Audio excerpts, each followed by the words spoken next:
Haleluya. Berfirmanlah Engkau Bapa di surga. Seberapapun kami yang hadir di sore hari ini adalah karena panggilan jiwa kami. Amin. Untuk memuji memuliakan Engkau secara tulus Bapa. Perkenankan hati kami untuk sehidangan dengan Engkau. Hanya di dalam nama Tuhan Yesus Kristus. Bagi kita yang diberkati pagi hari ini, mari sama-sama mengatakan Amin. Silakan duduk Bapak Ibu. Baik, saya sengaja tema khotbah hari ini pengosongan diri. Pengosongan diri. Di dalam berbagai narasi firman ini, saya tetap lebih mengedepankan kepada kehidupan kekekalan. Karena bagaimanapun tujuan hidup kita adalah ke surga. Barangkali cukup banyak pendeta, hamba-hamba Tuhan menyampaikan berbagai tema khotbah. Tetapi saya kok sepertinya lebih dominan mengangkat kehidupan ini bagaimana untuk memberantas perbuatan dosa. Sampai ke akar-akarnya. Dan itu harus bisa kita selesaikan sebelum kita lewat atau meninggal dunia. Jadi akhirnya terus saya bertanya dalam hati, kenapa sih dosa ini sangat dibenci Allah dan tidak disuka sama sekali? Karena selain dosa ini memang merupakan pelanggaran hukum Allah, apa yang sudah dicanangkan di dalam perjanjian lama dan perjanjian baru itu, juga merupakan pelanggaran kehendak atau keinginan daripada Allah itu sendiri. Itu sebabnya disebutkan upah dosa itu maut.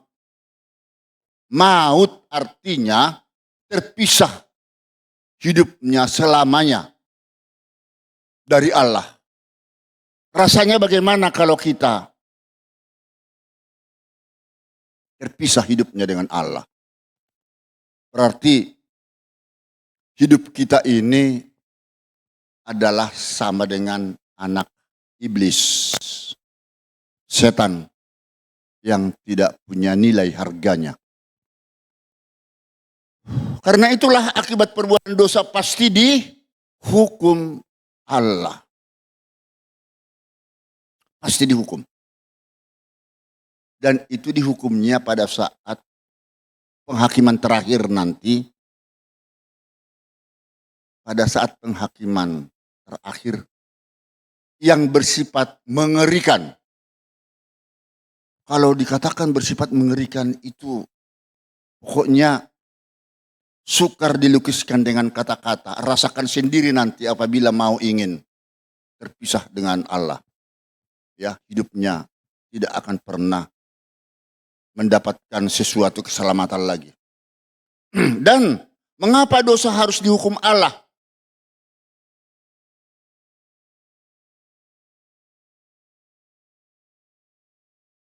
Dosa terkutuk ini sudah tahu, tidak perlu saya ucapkan satu persatu.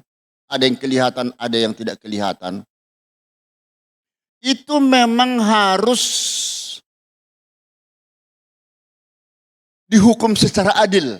Tanpa dibedakan antara satu dengan yang lain. Apakah dia orang kaya, miskin, muda, belia, tua.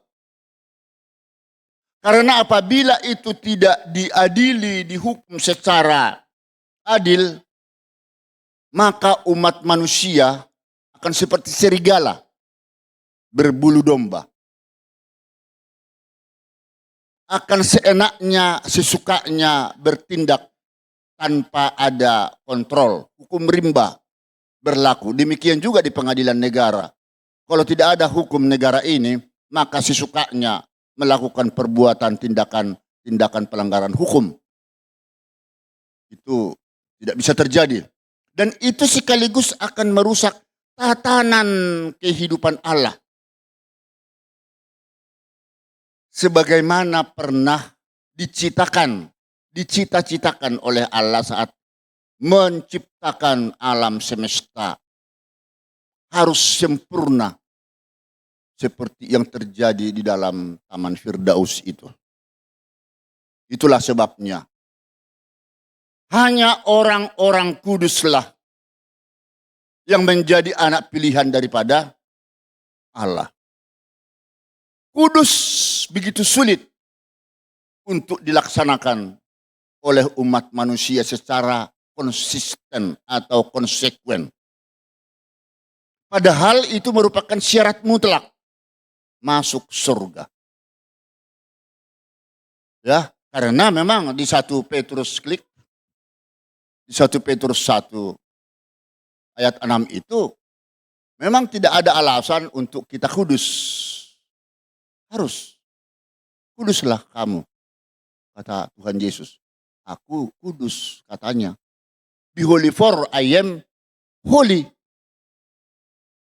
Ini, supaya tidak sia-sia kedatangan Kristus mencanangkan, merintis jalan kebenaran dan hidup. Ya, sudah berapa kali selalu saya sebutkan, kita sampaikan itu di Yohanes 14 ayat 6 itu. Itu tidak boleh sia-sia kedatangan Kristus atau maksud tujuan baik daripada Tuhan merintis jalan kebenaran dan hidup itu.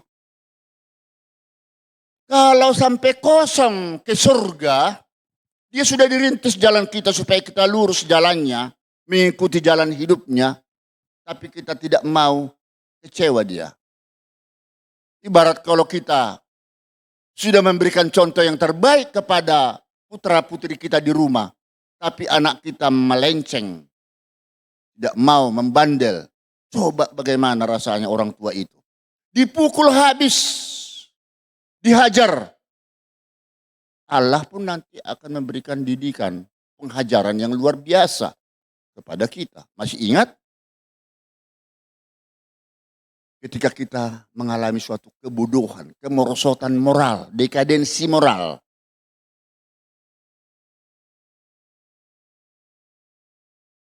Yang dipengaruhi oleh roh setan. Karena setan itu kan sangat licik.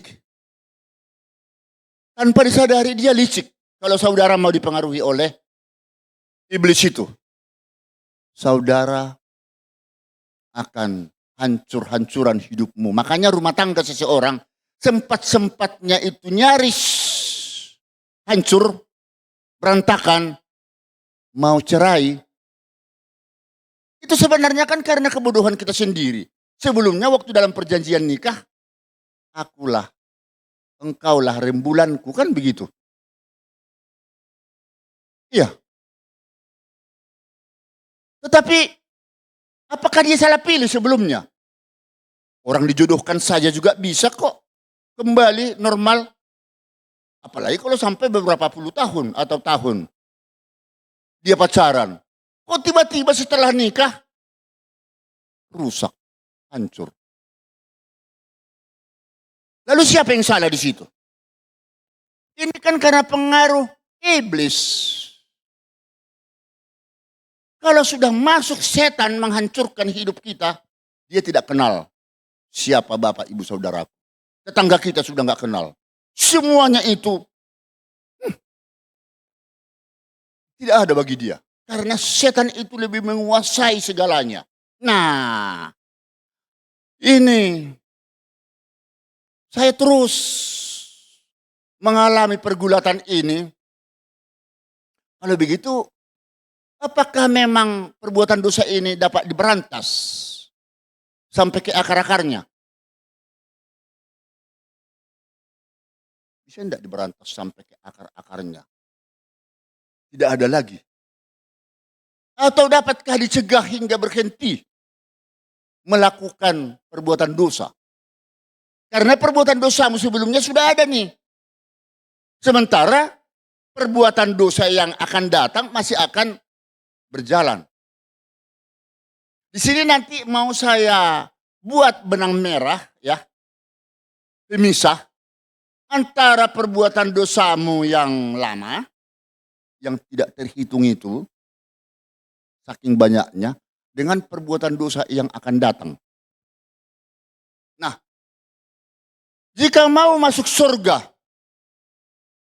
yang sebenarnya merupakan tujuan akhir daripada perjalanan hidup kita.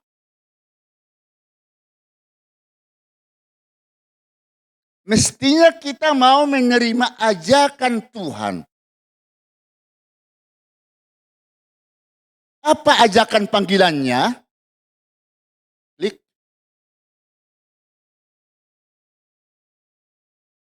Apa ajakannya?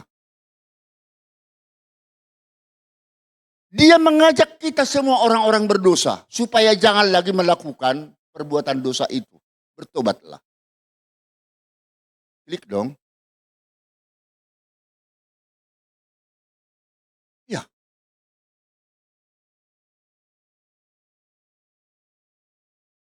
Kita dicari. Tapi kok kita tidak mau ya? Sukar. Ada yang mau tidak konsisten.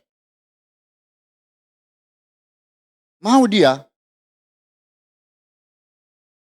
Tapi ketika dia sakit atau dirawat di rumah sakit, tidak sempat berbuat dosa. Termasuk perokok-perokok itu. Yang sudah dilarang dokter karena sudah kecanduan. Hingga dilarang ini sudah muntah-muntah darah. Saudara, jangan merokok lagi. Selama dia batuk-batuk atau keringat dingin dirawat di rumah sakit, dia memang tidak merokok. Tapi setelah sudah sembuh, merokok lagi, kan begitu. Ini dia. Tidak konsisten kita melaksanakan pertobatan tersebut.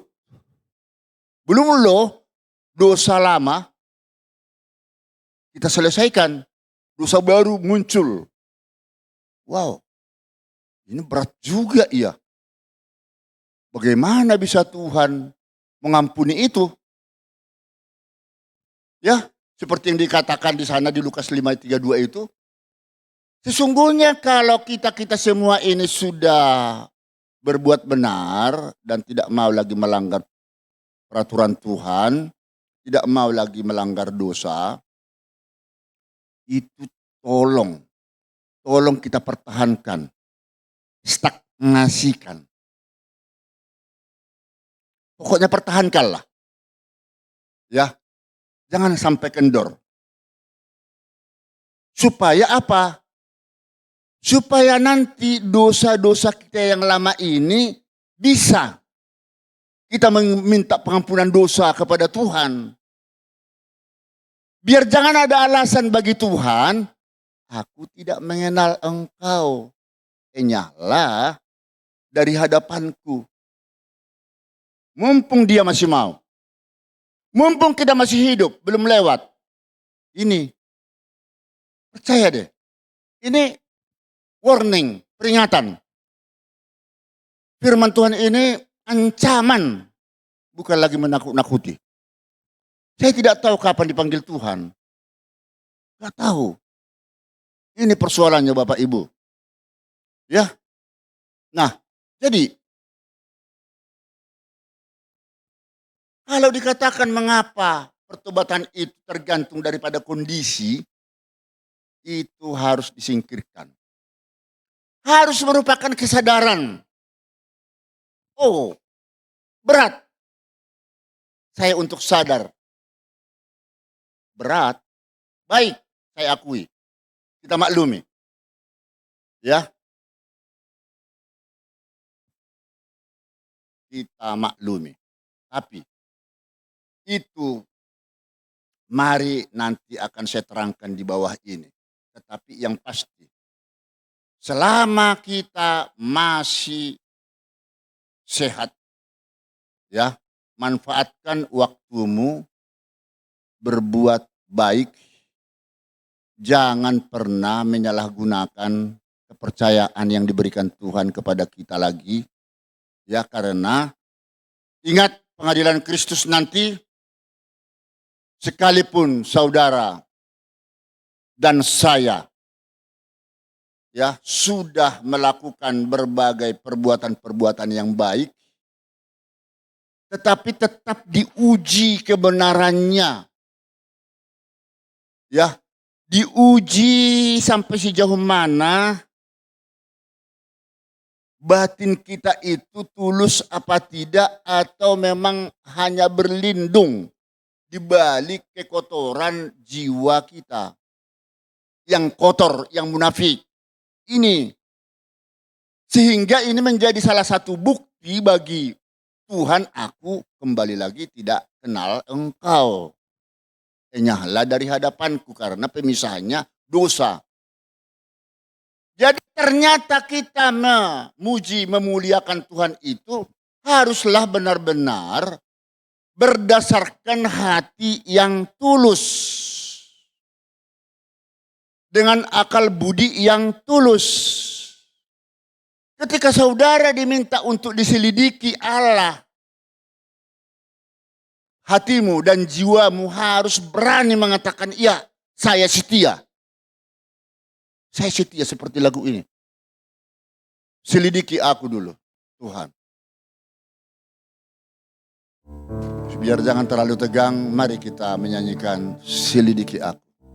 Teks.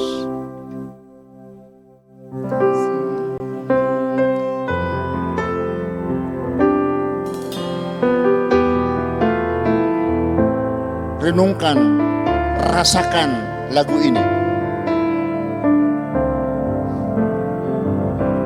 Selidiki aku, lihat hatiku, apakah ku sungguh mengasihimu, Yesus, Kau yang Maha Tahu dan menilai hidupku, tak ada yang tersembunyi bagimu. Selidiki aku, selidiki aku, lihat hatiku, apakah ku sungguh mengasihimu, Yesus, Kau yang Maha Tahu dan menilai hidupku, tak ada yang tersembunyi bagimu. Aku lihat kebaikanmu yang tak pernah habis di hidupku.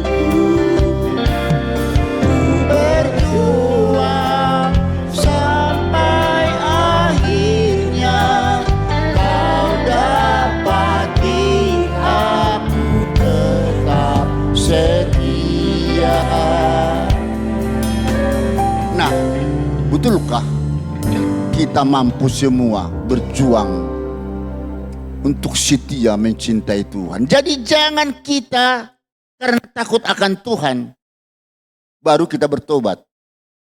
Tidak semata-mata karena takut, tapi karena memang kita sangat setia dan mencintai Tuhan sebagai juru selamat. Amin. Beri kemuliaan kepada Tuhan Yesus. Karena kesetiaan kita lah, karena Tuhan sudah lebih dahulu setia terhadap kita. Makanya apapun yang terjadi kita harus balas dengan kesetiaan. Kita tidak bisa berbohong di balik kebohongan kita yang munafik tadi. Tahu dia. Itu sebabnya aku bukan tidak panjang tanganku, bukan tidak pendek pendengaranku, tapi karena kejahatanmu, pemisah dengan saya. Makanya kalau doamu belum dikabulkan Tuhan, hati-hati. Jangan paksakan. Jangan paksakan.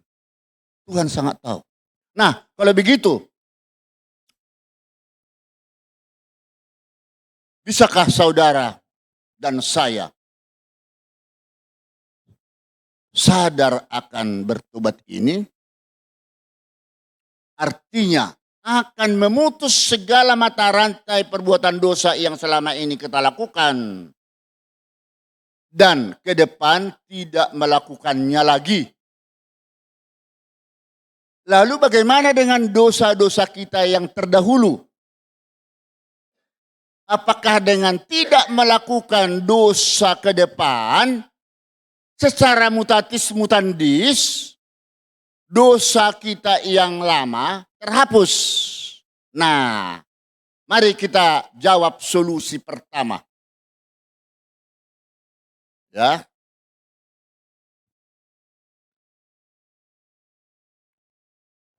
Saudara pasti bisa memutus mata rantai dosa sekecil dan sehalus apapun sebenarnya itu.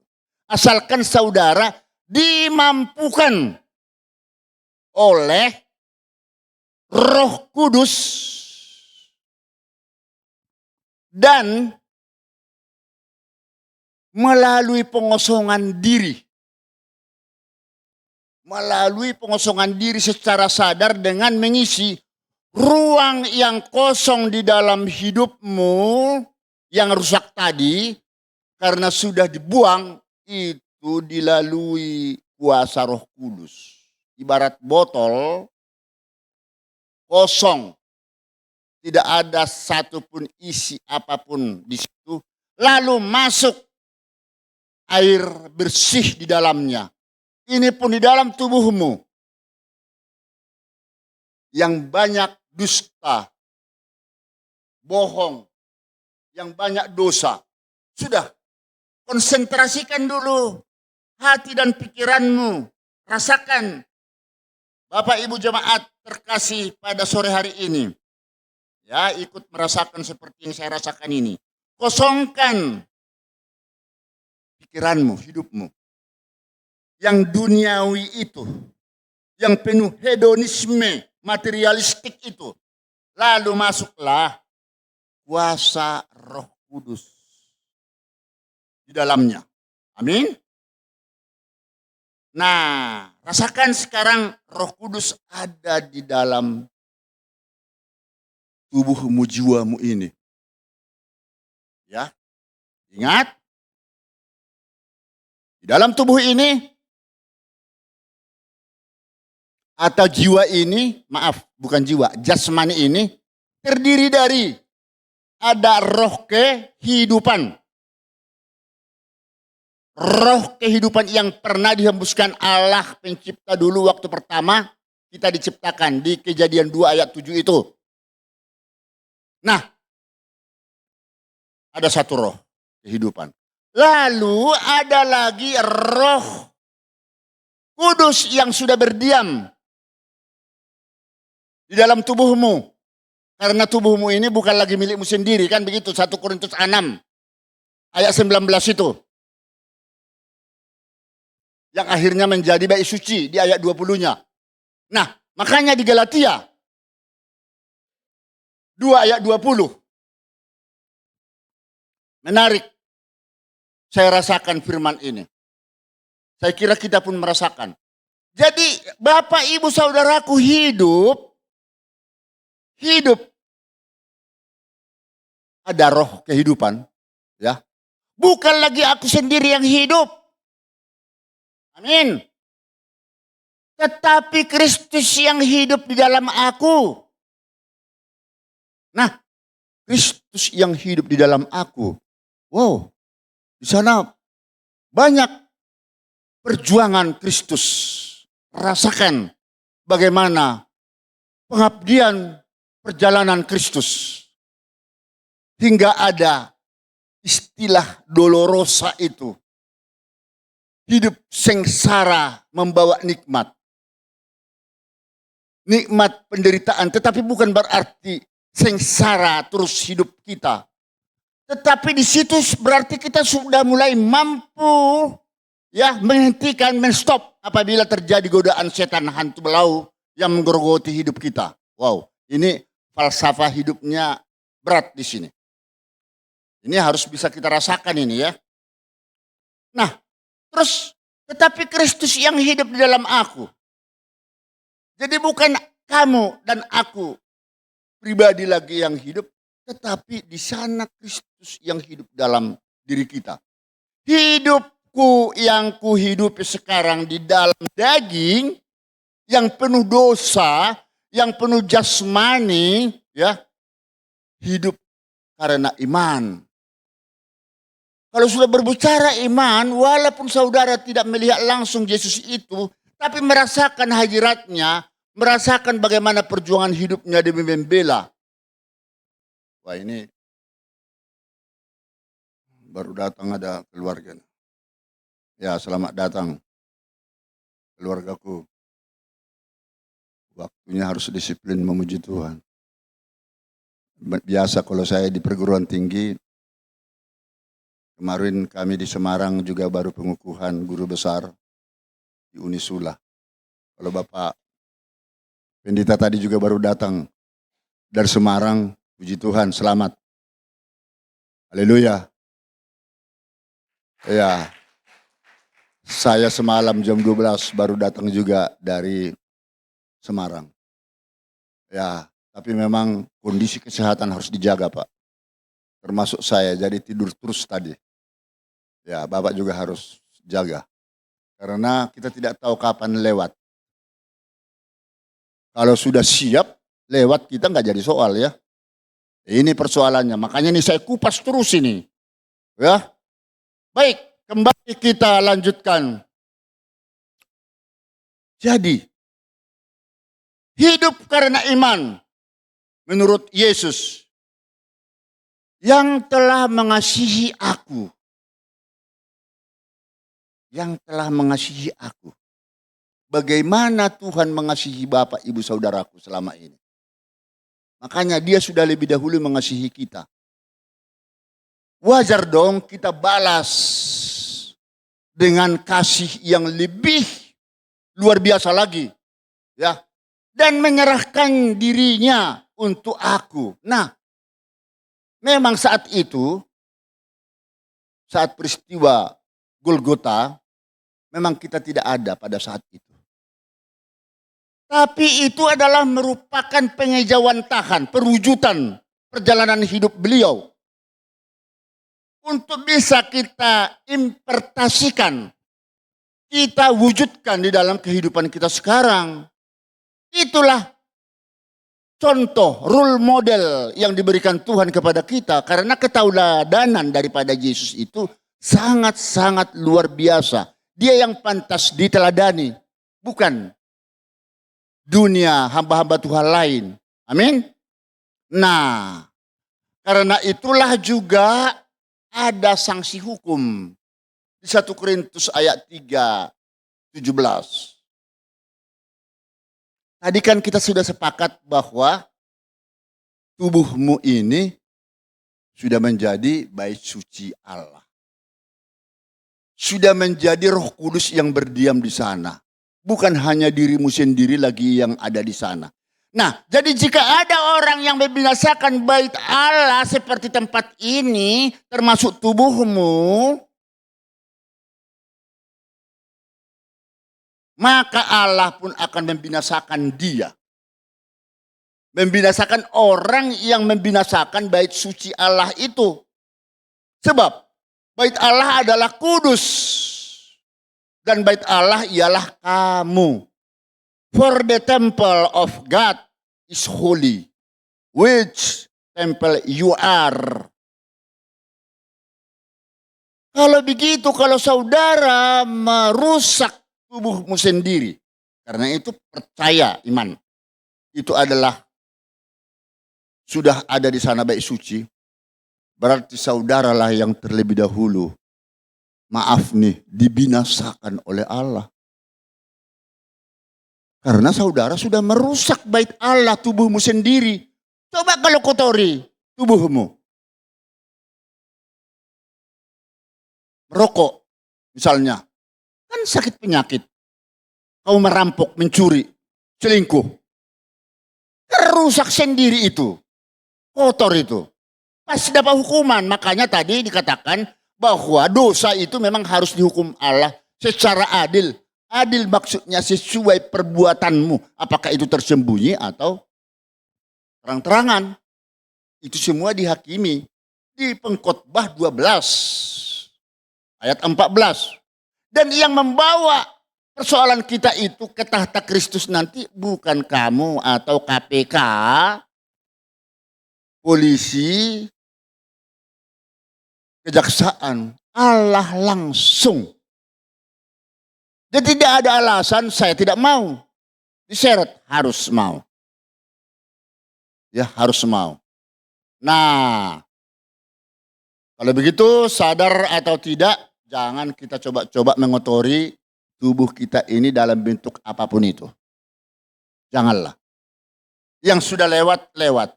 Ada hukum tersendiri nanti bagaimana untuk memberantas perbuatan dosa yang sudah lama. Nah sekarang kalau begitu bagaimana kita bisa mengetahui bahwa mengetahui hati kita yang sudah bersih ini, sudah suci ini, ya, seperti yang dikehendaki Allah. Jadi jangan kita sekarang mengatakan aku sudah bersih, aku sudah suci, bersih. Itu tidak boleh kita menganggap diri kita yang paling hebat, paling suci. Justru pertanyaan bagi kita, bagaimana ya Allah, karena dia penyelidik mengetahui bahwa hatiku ini sekarang sudah bersih. Putih salju, tanpa noda. Sementara tadi sudah ada satu dasar hukum, karena kita tidak mampu mengosongkan sendiri hati pikiran kita adalah melalui pengosongan diri dengan menggunakan Roh Kudus hadir di dalam tubuh kita, kan begitu. Kalau tidak karena tuntunan Roh Kudus, tidak mungkin kita bisa mengosongkan diri. Makanya yang berbicara sekarang ini atau yang bertindak berperilaku sekarang di dalam kehidupan kita sehari-hari bukan lagi diri kita.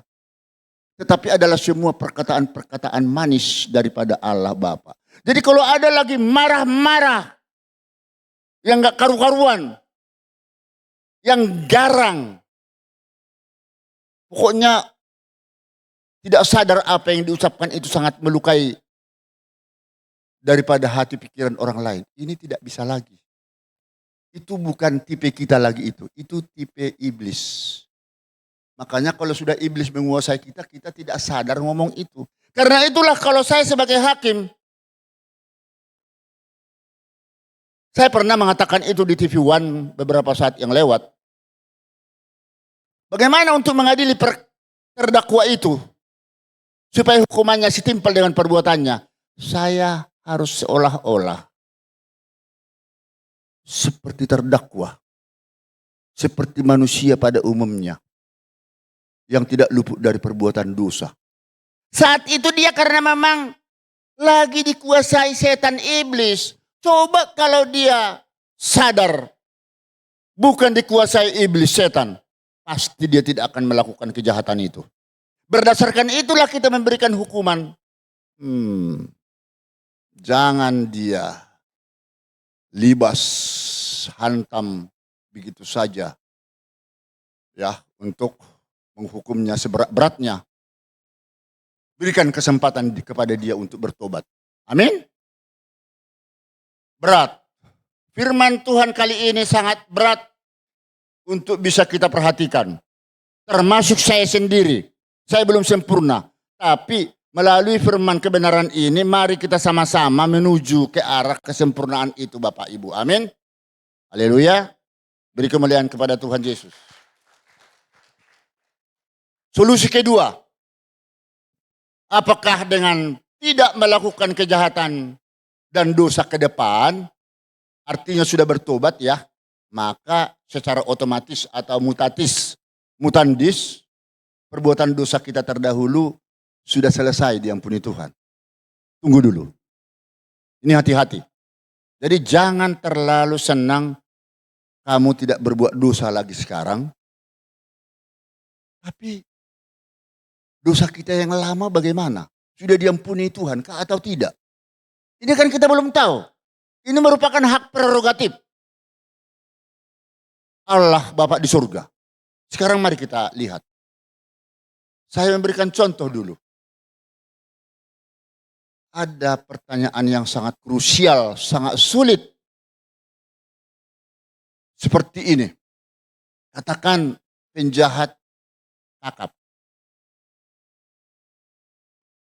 Penjahat ini pokoknya sudah bermacam ragam kejahatan yang dilakukan. Ya, secara terang-terangan atau secara sembunyi. Tiba-tiba dia sadar tidak berbuat kejahatan itu lagi. Ya. Tidak melakukan kejahatan itu lagi. Lah, artinya dia tidak melakukan kejahatan itu lagi ke depan. Tapi perbuatan dosanya itu, yang lama-lama itu apakah sudah diampuni Tuhan? Bagaimana caranya juga dia diampuni Tuhan? Dia sudah stop loh. Tidak melakukan perbuatan dosa. Sudah menjadi orang suci. Panutan. Tapi ternyata dosa dia yang ke belakang, saya pertanyakan, kita pertanyakan sekarang. Apakah itu sudah diampuni Tuhan? Belum tentu. Jadi jangan paksakan Tuhan apabila saudara tidak berbuat dosa lagi ke depan, lalu dosamu yang sudah lewat sudah selesai. Mungkin kurang tepat kalau saya mengatakan, tapi ada sinonimnya, seseorang yang meminjam uang kepada orang kaya. Beberapa kali pinjam terus, tapi tidak pernah dicicil utangnya. Akhirnya ditegur, kamu utangmu 3 kali kau pinjam tidak pernah bayar. Saya nggak mau lagi. Akhirnya dia nggak mau lagi minjam situ. Ke tempat yang lain mungkin. Tapi yang pasti, apakah sudah lunas utangnya dia? Karena dia belum pernah mencicil. Kan tidak. Begitu juga dosa kita ini. Saya mempertanyakan hal itu. Karena ada tadi satu bukti di dalam firman Tuhan. Aku tidak mengenalmu lagi. Karena kamu jahat melulu. Itu menjadi pemisah buatku. Karena dosamu. Kamu mengatakan mohon ampun Tuhan. Tidak berbuat dosa lagi. Dosamu yang lama aja belum selesai saya ampuni. Secara konyong-konyong sekali saudara juga melakukan dosa juga di perbuatan masa depan ini. Bagaimana pula aku bisa mengampunimu? Kamu licik. Kamu iblis. Tidak mau saya, kata Tuhan. Nah kan ngeri kan? Kalau begitu, saya buat dari sini tadi benang merah antara pertobatan, tidak melakukan dosa lagi ke depan, dengan pengampunan dosa masa lalu. Itu sebenarnya saling berkaitan Bapak Ibu. Tapi itu hal yang berbeda dalam hal pelaksanaan pengampunannya. Mengapa saya katakan itu saling berkaitan? Ya, apabila dosa sebelumnya sudah diampuni Tuhan. Oke, ini kaitannya ya. Apabila dosa sebelumnya sudah diampuni Tuhan. Tetapi sesekali saudara masih melakukan perbuatan dosa yang sekarang-sekarang ini tanpa disadari. Nah, ini akan mengganggu, akan merusak pertobatanmu yang lama itu tidak jadi diampuni seluruhnya. Karena rusak lagi dan sebaliknya.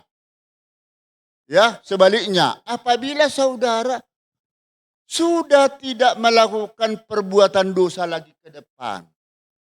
Akan tetapi ternyata dosamu yang lama belum selesai diampuni Tuhan. Karena saudara tidak serius saat itu, tidak tulus dan tidak ikhlas, tidak segenap hati. Dia yang mengetahui, menguji batin, menyelidiki hatimu. Ini persoalannya. Karena ini hak prerogatif daripada Tuhan. Nah, sia-sia juga ya saya pikir. Betul. Kalau begitu, apa solusi terakhirnya?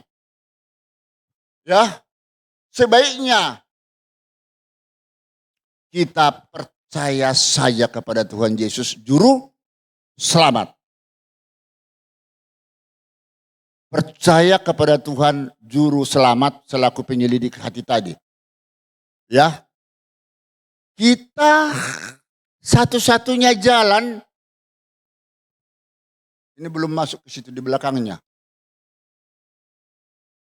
Oh, ya nggak apa-apa, yang itu nggak apa-apa. Ini karena begini, dalam penyembahan Tuhan ini kita harus mulai mampu mengalami Tuhan dalam hidup kita, bahwa yang kita sembah Allah ini adalah roh. Ada di sana Yohanes 4 ayat 24. Itu.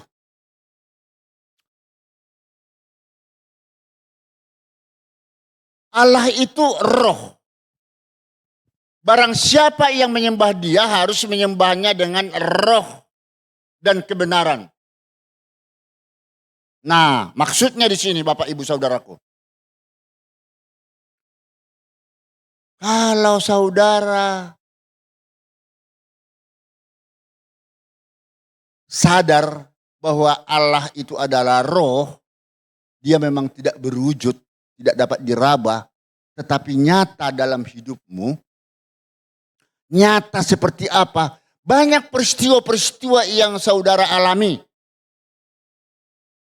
Tapi akhirnya dapat diselesaikan. Dapat terselesaikan. Itu bisa terselesaikan bukan karena kekuatanmu. Tetapi karena kuasa roh Allah. Amin. Allah sangat sayang sama saudara. Tadi dikatakan di dalam, itu tadi yang jalan orang itu, coba menarik itu tadi. Ya, itu di Ibrani 12 ayat 6. Cara Tuhan mendidik menghajar kita umat yang dikasihinya dengan berbagai macam cara. Kalau saudara dan saya itu baik-baik saja, no problem. Karena tadi juga Tuhan sudah berfirman, yang sudah benar-benarlah. Tapi yang yang masih bandel, akan dia memang mendapatkan hukuman. Hukuman dalam artinya cambukan. Ya, ia menyesah, memukul, mencuci otak orang itu agar menjadi anak yang baik. Dihajar melalui apa? Itulah yang saya katakan tadi. Misalnya perkawinan. Sudah nyaris cerai. Dengan berbagai macam persoalan. Akhirnya selesai. Ketika dia mengalami resesi ke persoalan rumah tangga tadi, pasti banyak duka. Sangat menyakitkan kan? Terus sakit penyakit yang silih berganti yang begitu serius. Ternyata juga dapat disembuhkan. Bukan karena kekuatan hebat daripada obat. Akan tetapi adalah karena kuasa pertolongan Tuhan. Perekonomian hancur berantakan, usaha demi usaha. Itu sudah hancur-hancuran. Miskin. Artinya tidak punya uang. Sama sekali lagi yang biasanya banyak duitnya. Beda ya. Berbahagialah orang yang miskin. Karena dialah yang punya kerajaan Allah. Itu maksudnya di sini adalah orang yang haus akan firman Tuhan. Itu yang masuk kerajaan Allah. Tujuannya supaya kita terus menggali kebenaran firman kebenaran Tuhan ini. Tapi ini orang miskin tidak punya kemampuan apa-apa lagi. Tapi akhirnya dapat terselesaikan. Inilah ajaran Tuhan. Inilah didikan Tuhan. Agar kita berubah. Luar biasa firman ini. Ya kan? Nah, tapi tujuan Tuhan di sini bukan untuk menghukum kita. Kita karena dikasihani. Sayang ini keluarga. Sayang ini si Monoseki ini. Si Badu, si Endang Lestari ini. Hidupnya nanti jadi hancur-hancuran. Sudahlah. Karena Tuhan sangat tahu kepribadian kita ini bakal bisa berubah. Hanya Tuhan yang tahu yang berubah kita atau tidak. Atau ini memang stagnan, tidak bakalan bisa lagi. Kalau yang sudah tidak bisa itu lagi memang itu akan dicampakkan ke lautan api. Amin. Mengerti maksud firman ini? Paham? Waduh. Memang berat. Ya, tapi walaupun tidak begitu mengerti, Tuhan akan memampukan kita. Haleluya. Beri kemuliaan kepada Tuhan. Sebelum saya akhiri, nyanyikan dulu lagu ini supaya jangan tegang. Hari ini, nanti, dan selamanya. Teks. Karena ini tinggal satu episode lagi.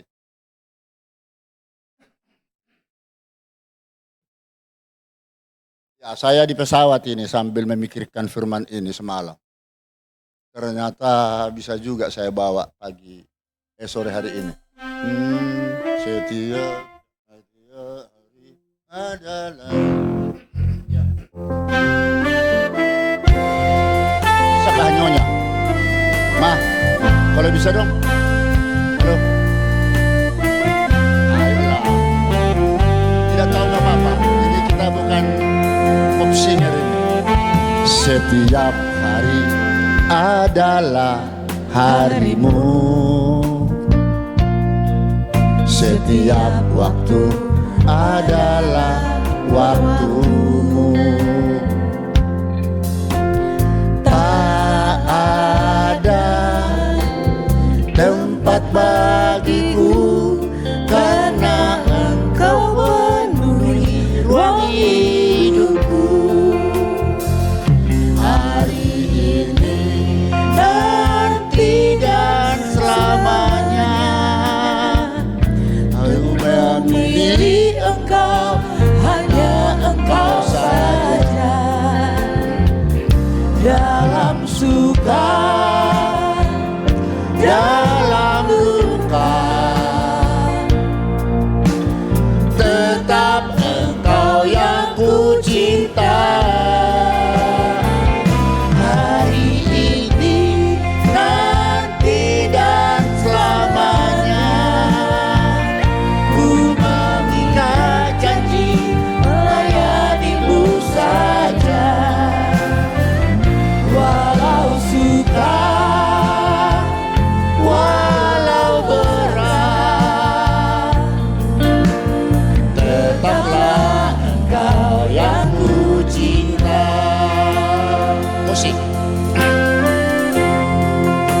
Kapan saja, hari ini, nanti, selamanya, tetap kita cintai Tuhan. Percayalah, pokoknya tidak ada lagi dunia ini yang menghibur kita. Yang menghibur kita hanya Tuhan Yesus. Amin.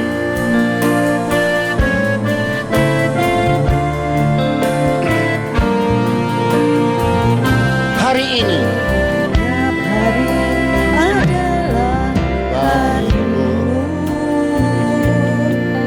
setiap waktu adalah waktumu. Tak ada tempat bagiku karena Engkau penuhi ruang hidupku. Hari ini, nanti dan selamanya. Ku memilih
Haleluya.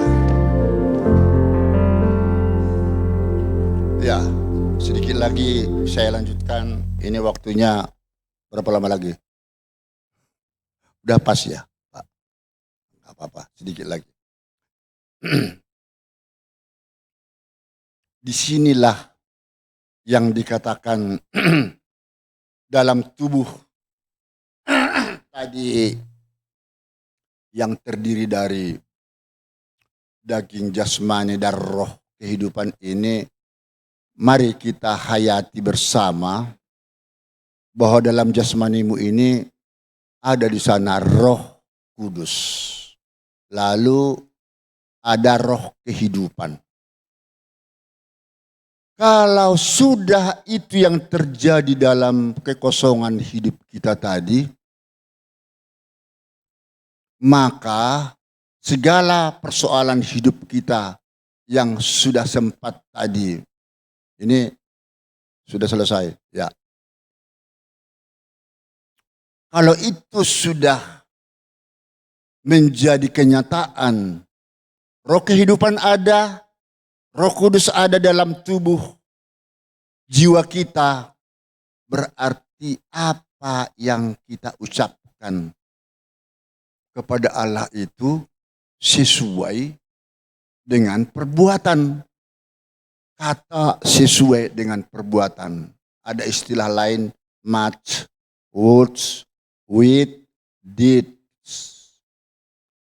Ini penuh kebenaran, kesucian hati yang datangnya dari tuntunan Roh Kudus. Inilah perkataan dari hati kita yang dalam itu untuk menyembah Allah sebagai Roh Kudus tadi. Seperti yang diatur di dalam Yohanes 4 ayat 24. Jadi tidak main-main kita Bapak Ibu Saudaraku kalau menyembah memuji Tuhan. Karena kita lagi sedang berhadapan dengan Roh Allah. Dia tidak kita lihat. Tetapi ada satu iman percaya bahwa dia mendengar atau tidaknya adalah tergantung daripada kesucian hati kita. Ya. Jadi percayalah Bapak Ibu juga yang sudah dihajar oleh Tuhan tadi yang sedemikian rupa itu banyak persoalan tetapi tujuannya adalah untuk membuat kita supaya bertobat, kitalah orang-orang yang dikasihani Tuhan.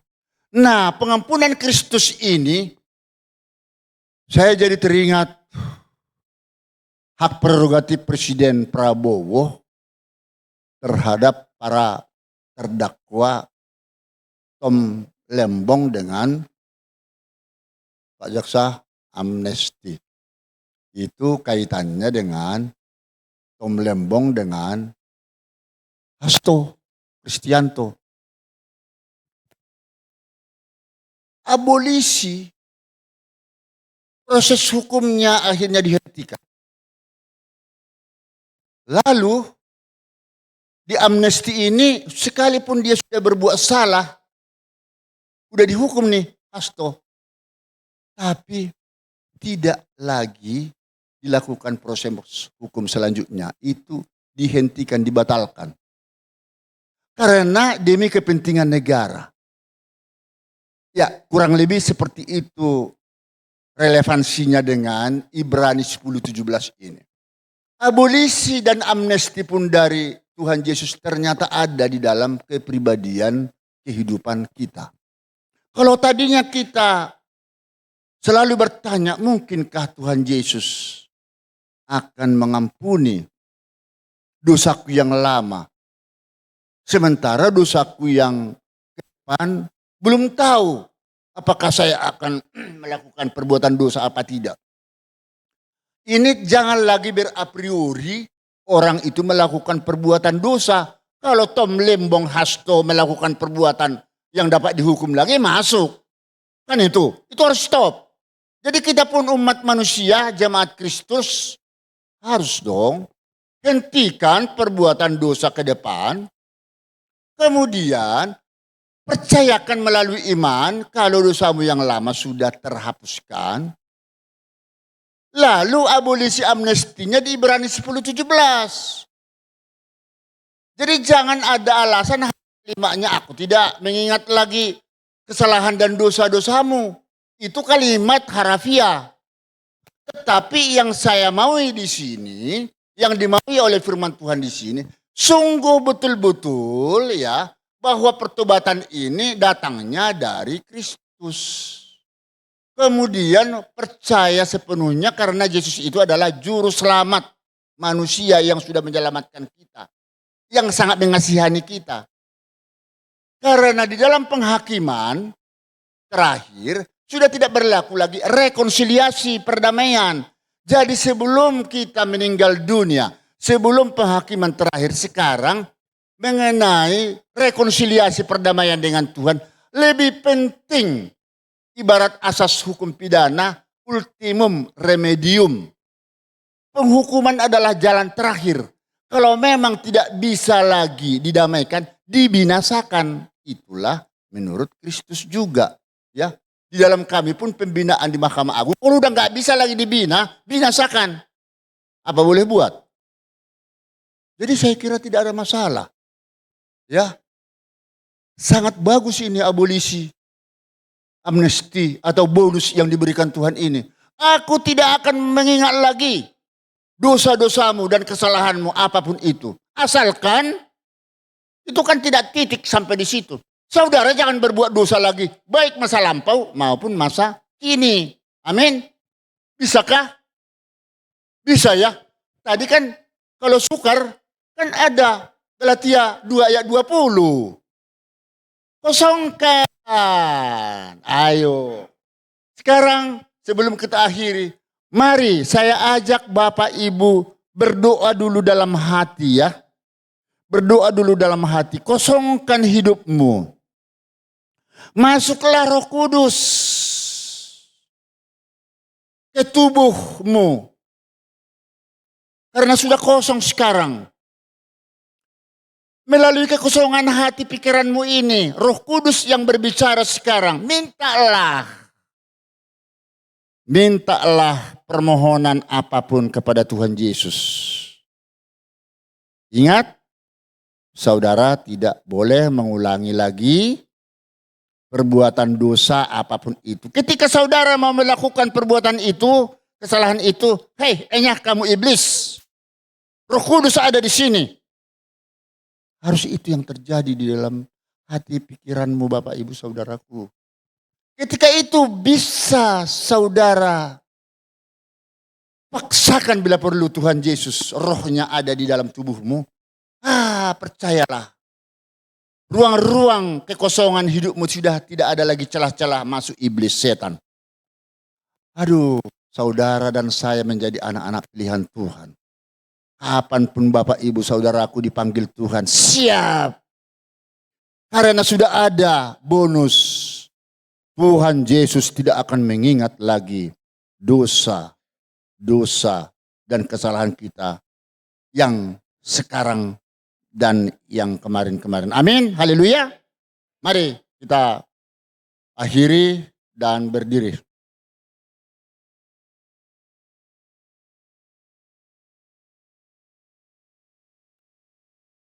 Demikian firman kebenaran Tuhan yang hamba sampaikan kepada para jemaat kami tercinta.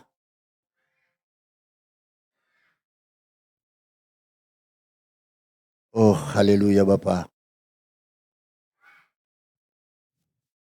Tanpa kehadiran kuasa Roh Kudus-Mu, kami tidak akan mampu menjalankan, memberantas segala dosa-dosa kami yang sudah terlanjur selama ini.